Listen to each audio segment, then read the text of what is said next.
Confusion. क्या मिच्छामी दुक्कडम संवत्सरी से पहले अथवा कई दिन पहले दे सकते हैं? आजकल व्हाट्सएप इत्यादि के माध्यम से संवत्सरी से पूर्व ही यानी 8-10 दिन पहले ही मिच्छामी दुक्कडम यानी कि क्षमा याचना के मैसेजेस फॉरवर्ड होने लगे हैं। क्या ये उचित है? इसका सॉल्यूशन हमें पूज्य पन्यास श्री निर्मो सुंदर विजय जी महाराज साहिब द्वारा लिखे हुए एक लेख में मिला। सॉल्यूशन जानने के लिए बने रहिए इस वीडियो के अंत तक। जानकारी के लिए बता दें, जैन धर्म के अनुसार जब भी किसी व्यक्ति से पाप हो, गलती हो, अपराध हो तो तुरंत क्षमा मांगने की, प्रायश्चित लेने की बात बताई गई है। और पर्युषण में 8वें दिन संवत्सरी के दिन सभी से मिच्छामी दुक्कडम मांगा जाता है। इसका मुख्य रीजन ये है कि वैर की, दुश्मनी की गांठ आगे नहीं चलनी चाहिए। आपस में वैर विरोध की अग्नि बुझनी चाहिए। इसलिए सब एक दूसरे से मिच्छामी दुक्कडम कहते हैं।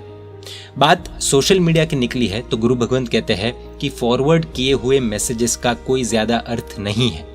एक भाई ने भोजन के खर्चे से बचने के लिए 32 पकवान से भरी थाली का फोटो अपलोड करके साथ में लिखा, मेरे सुपुत्र चिरंजीवी की शादी निमित्त आप सभी को भोजन की भरी हुई थाली भेज रहा हूँ। जवाब में लोगों ने 2000 की नोट का फोटो भेजकर लिखा कि लिफाफा भेजा है, स्वीकार करें। बिना सोचे समझे, बिना फैक्ट्स चेक किए अंधाधुंध मैसेजेस फॉरवर्ड करने वाले आज हर जगह सक्रिय हैं और उनकी इस आदत से कई लोग कंफ्यूज हो जाते हैं। खुद का भी समय बर्बाद करते हैं और दूसरों का भी, क्योंकि ऐसे ऐसे त्योहारों की शुभकामनाएं भी वो लोग दे देते हैं जिनका अर्थ भी नहीं जाना हो।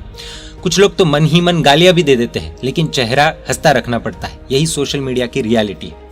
आज के काल की दो विचित्र करुणता है। धर्म फॉर्मल होता जा रहा है, पाप नॉर्मल होता जा रहा है। जिनके साथ हकीकत में ऐसा कोई झगड़ा ही नहीं हुआ है, क्षमा याचना उसी के साथ डिजिटल रूप से हम कर रहे हैं। गुरु भगवंत एकदम लॉजिकली बताते हैं कि जहां घाव लगा हो वहीं पर मलहम लगाना होता है। जहां सुई यानी कि नीडल गुम हुई हो वहीं पर उसे ढूंढनी चाहिए। जहां क्रोध किया हो वहीं पर क्षमा याचना होनी चाहिए। लेकिन सामूहिक रूप से क्षमा याचना सभी के साथ जो करने की बात आती है वो संवत्सरी के दिन प्रतिक्रमण करते वक्त करने की बात है। जो विधि संवत्सरी के दिन करनी है वह संवत्सरी के दिन ही करनी होती है। रही बात पाप की, तो पाप तो जब हो तब तुरंत ही प्रायश्चित लेने की विधि है। अतः दैनिक क्षमा याचना तो रोज रोज प्रतिपल हर अपराध के तुरंत बाद करनी ही है। उसके लिए संवत्सरी का इंतजार नहीं करना है। लेकिन वार्षिक क्षमा याचना की विधि पर्युषण के अंतिम दिन की है, अतः अंतिम दिन ही करनी उचित है। यदि कोई भी कार्य, कोई भी समय उचित अनुचित का विवेक किए बिना कभी भी हम करने लगेंगे तो अराजकता फैलने की पूरी संभावना है।